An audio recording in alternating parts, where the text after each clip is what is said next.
Salve to discipuli, agosum magister buddy, and this is the Stage 11 lesson on special verbs. Quick review of all our case functions. The nominative is always the subject or subject complement. For example, the kid throws. In English, we know that the kid is the subject because it comes in front of the verb and it's doing the verb. The dative, so far, has always been our indirect object. For example, the kid throws the ball for the dog. In this example, the dog is indirectly receiving the action of the verb. We'll come back to this right in a moment. The accusative is our direct object, or the object of a preposition.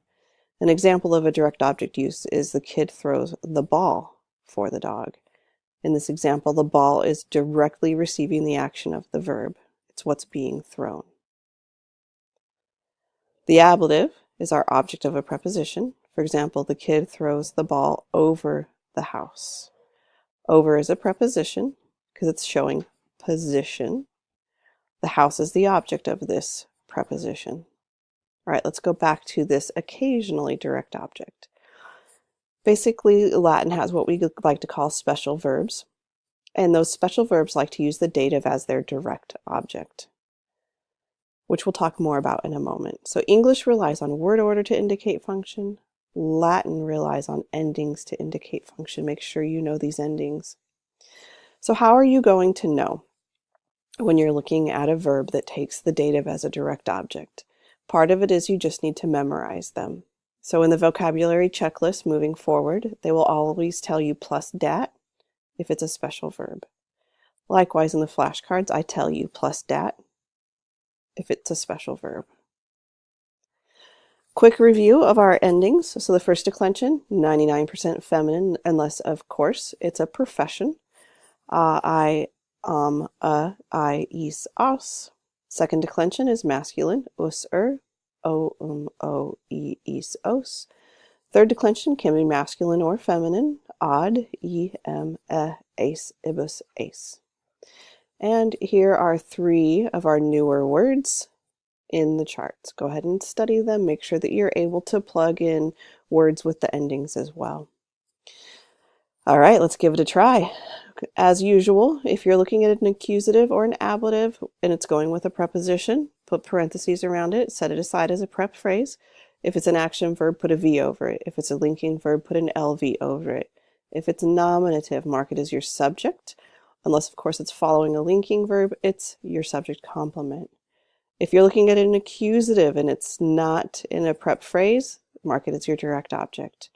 If you have a dative, now you need to pause for a moment and ask yourself, is there already a direct object in the sentence? Then it's probably my indirect object. Or if there's no direct object and it's a special verb, then I'm looking at the direct object.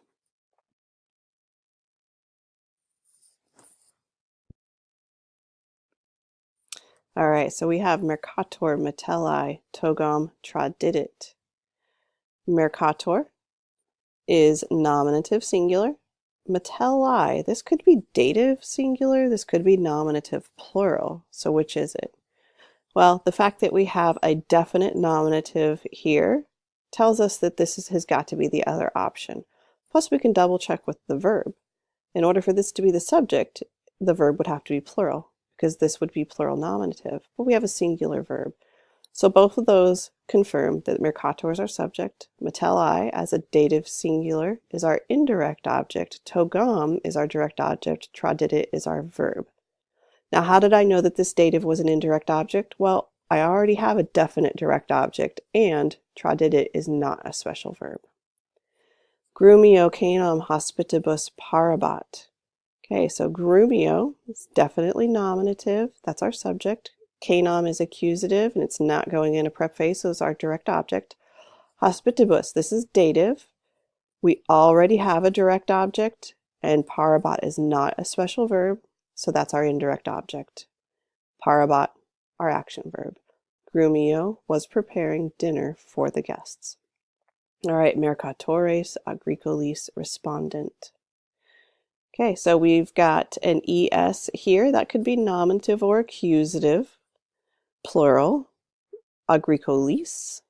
This could be, well, this is definitely dative. and this is our verb. We've got a plural verb. So that tells me, with the plural verb, most likely we have a plural subject. Agricolis, even though this is dative, it is our direct object, and our clue is that there is no other direct object. There is no accusative here to be our direct object, and respondent is a special verb. So the merchants responded to the farmers. Quartus halconio fawet. Quartus, definitely nominative. Halconio, well, this could be ablative or dative, but there's no preposition nearby, so it's going to be dative, and fawet is a verb. Specifically, it's a special verb. So Quartus is, as the nominative, is our subject. Halconio is our direct object, because even though it's dative, there's no accusative around. There's nothing else to be the direct object, and fawet is a special verb. So Quartus favors halconio.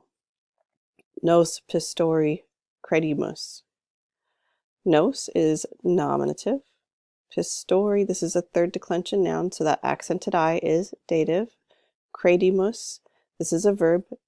We is the subject here. So, nos is our subject.